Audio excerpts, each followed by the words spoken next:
The number of full-time and full-time equivalent employees that you have in your organization is one of the main factors that determines which, if any, of the Affordable Care Act tax forms you will be required to submit to the IRS at year end.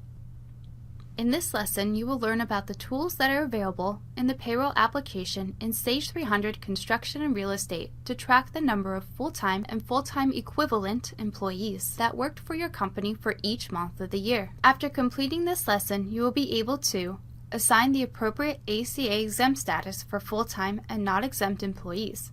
You will be able to indicate which pay IDs should be included in the hourly calculations for Affordable Care Act reporting.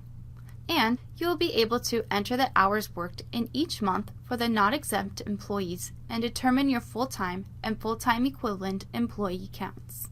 Before you can determine your full-time and full-time equivalent employee counts, you will need to assign the appropriate ACA exempt status to each of your employees. In the Employee Setup window, on the ACA Coverage tab, you are able to assign the ACA exempt status for each employee. For the purposes of this lesson, we will only be considering employees who are not exempt from Affordable Care Act reporting. For any employees who should be considered full-time and are not exempt from ACA reporting, select the ACA exempt status of full-time. The IRS defines any employee who is employed for 30 hours or more per week on average as full-time. Employees who are marked as full-time are automatically included in the full-time employee count tracked in Payroll. For any employees who are not full-time and are also not exempt from ACA reporting, select the ACA exempt status of not exempt. The hours entered for employees who are not exempt are used to calculate the full-time equivalent count for ACA reporting considerations. If you have employees whose hours fluctuate on a monthly basis, you can adjust the monthly ACA exempt status using the Employee Dependents Detail button. The employee will be included in full-time employee counts for the months they have an ACA exempt status of full-time, and the hours they work in months where they have an ACA exempt status of not exempt will be used in full-time equivalent employee count calculations. Reports available in Payroll that you can use to determine and eventually enter the hours worked for each not exempt employee. In order for these reports to provide accurate information, you must indicate which pay IDs you would like the system to use to track hours worked for ACA reporting. To do this, go to Setup, Pays, and use the List button to find and select a pay ID that should be included in Affordable Care Act hourly calculation totals. For example, select the pay ID you use to enter regular hours worked for your employees. Now click OK, and select the Include in ACA Hours checkbox. The reports that we will be looking at in just a moment are designed to show only the hours entered for pay IDs that have the Include in ACA Hours checkbox selected, so it is important that you go through your pay IDs and mark this box as appropriate. Now click Save, and you can follow these same steps on each pay ID that should be included in Affordable Care Act hourly calculation totals.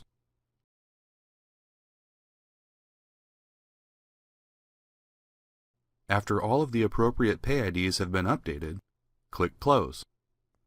Now that you have your employees set up with the appropriate ACA exempt statuses, and you have assigned which pay IDs you would like the system to use to track hours worked for ACA reporting, you are ready to start the process of calculating your full-time and full-time equivalent employee counts.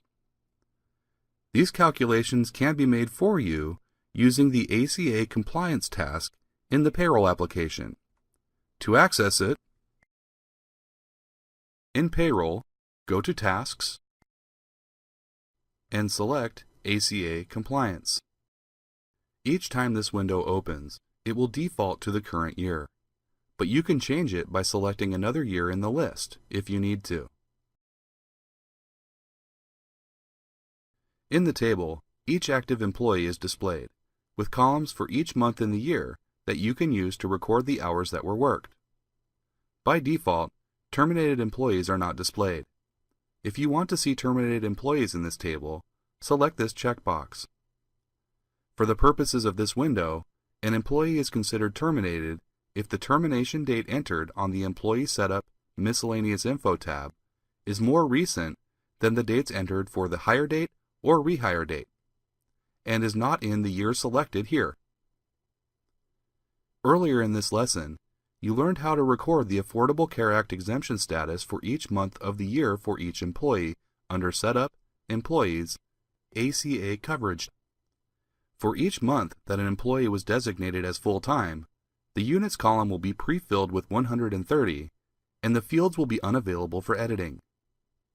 For each month that an employee was designated as not exempt, the units field is available for editing.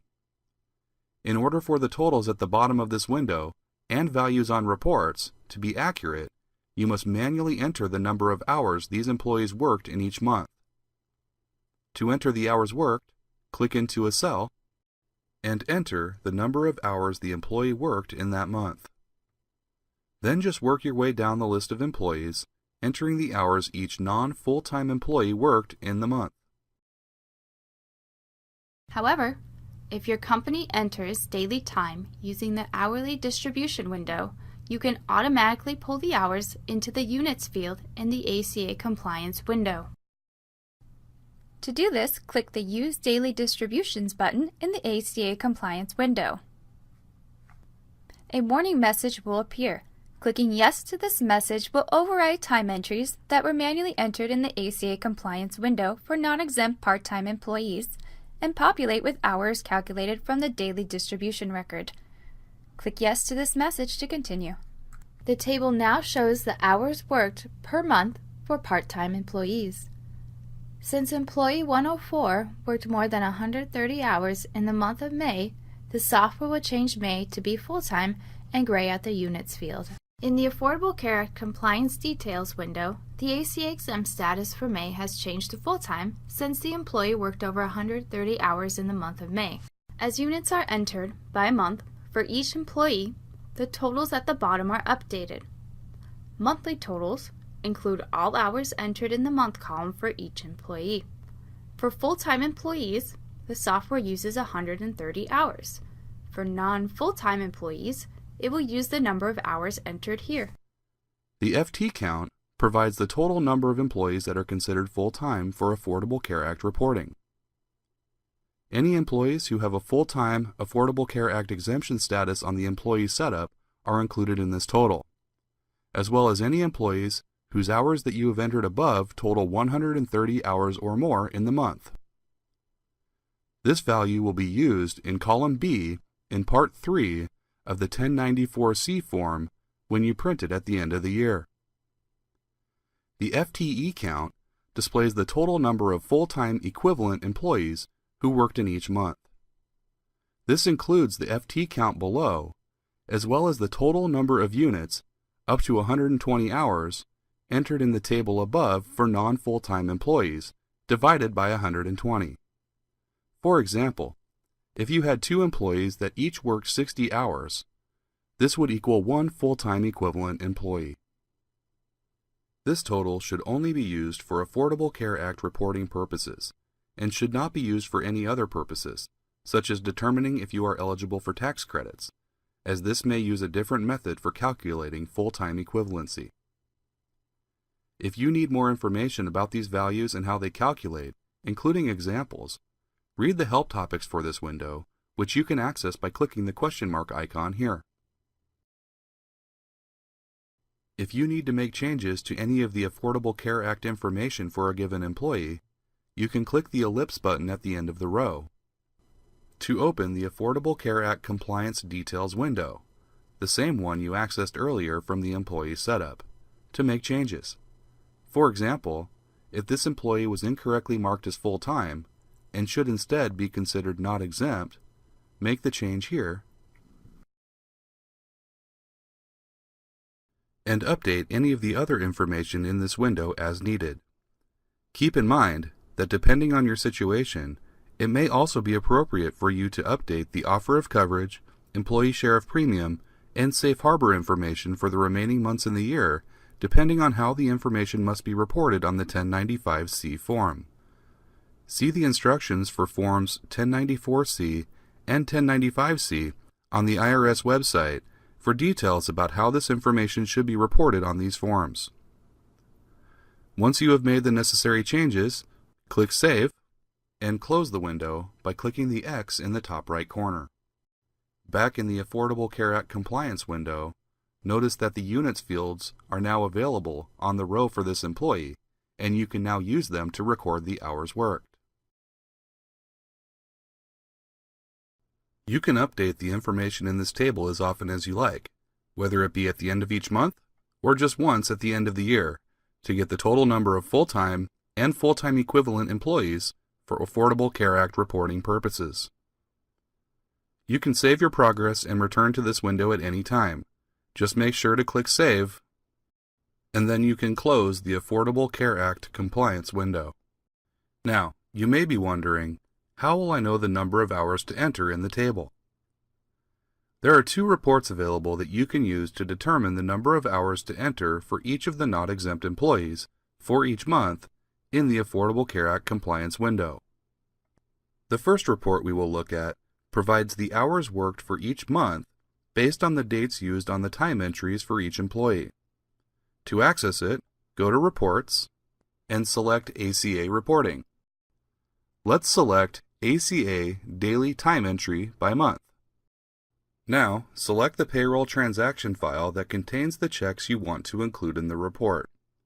We will choose the current file. This report prints a detailed listing of daily time distributions that have been entered into payroll and is designed to be used to determine the number of hours worked by each of your not-exempt employees for each month. It was created to help you determine the number of hours to enter in the ACA compliance window that we just looked at. Now, there is one consideration for using this report that you will need to be aware of. This report requires that your time entries in payroll are entered with the date for the corresponding hours worked. You may be wondering what that means. It is not a requirement in payroll for time entries to be recorded by date. So whether your time entries include the date or not depends on your workflow and how you enter the hours for each of your employees. Time entries in your system will have a date on them if the time entry view that you use when entering time contains the date column, like you see in this example. When using a time entry view that includes the date column, the date worked will be entered on each row of time and stored with the time entries, and the ACA Daily Time Entry by Month report will provide you with the hours worked by month totals.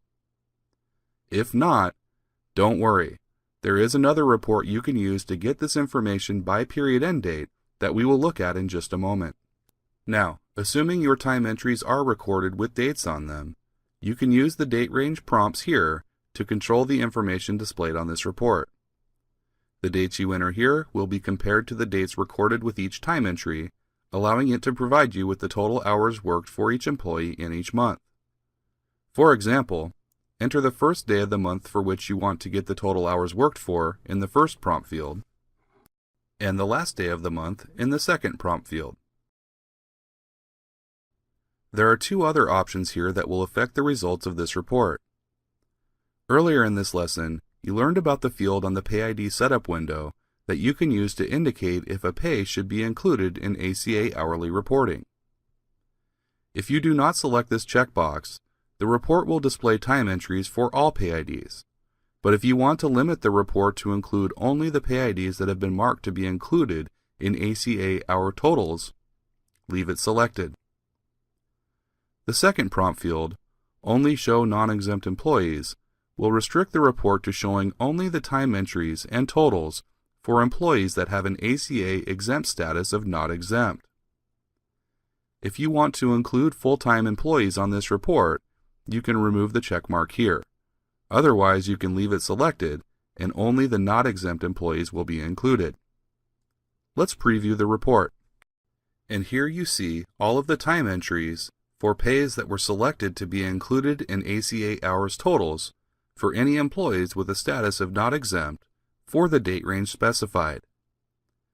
You can use this report at the end of each month to determine the number of work hours to enter into the ACA compliance task that you saw earlier. Remember, though, that this report is only able to provide this information if your time entries are recorded with the corresponding dates. If your time entries do not include a date on them, there is another report called the Timesheet that you can use to get this information. To access it, go to Reports, Pay Period Processing, and Timesheet. Now, select the payroll transaction file that contains the checks you want to include in the report. We will choose the current file. Start by entering the range of period end dates to include on the report. Just below the date range fields, notice the prompt field Only Show ACA Pays. Just like the other report, this is used to limit the information that is displayed. If you do not select this checkbox, the report will display time entries for all pay IDs. But if you want to limit the report to include only the pay IDs that have been marked to be included in ACA hourly calculations, leave it selected. Now let's preview the report. And here we see all of the time entries for pay IDs that have been marked to be included in ACA hourly calculations for the period end dates specified. You can use this report to determine the number of work hours recorded each month to enter into the ACA compliance task that you saw earlier.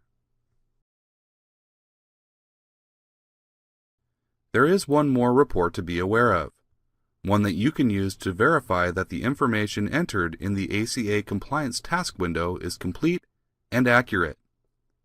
To view it, go to Reports, ACA Reporting, and select the ACA Hours Allocated report. This report will display the information entered in the Affordable Care Act compliance task for the year specified here, and you can compare it to either of the reports you saw previously to confirm that the hours were entered accurately for each month. This report is designed to print only the hours you have entered in the Affordable Care Act compliance window for employees with a status of not exempt. The hours will be blank on this report for any employees that have a status of full-time, so you can leave this checkbox selected to exclude them. You can see that the hours that were entered in the Affordable Care Act compliance task are displayed, along with total hours worked for each month and the year across the bottom. Use this report to confirm that the hours for each non-full-time employee have been entered accurately. If you find a mistake, you can go back to the Affordable Care Act compliance task to make corrections. Now that you have completed this lesson, you should be able to assign the appropriate ACA exempt status for full-time and not exempt employees, indicate which pay IDs should be included in hourly calculations for Affordable Care Act reporting, and enter the hours worked in each month for the not exempt employees and determine your full-time and full-time equivalent employee counts. Sage offers several ways for you to interact and get the answers you need quickly. Get help from others with similar questions in a Sage City community, find answers in our knowledge base, or take an online course on Sage University.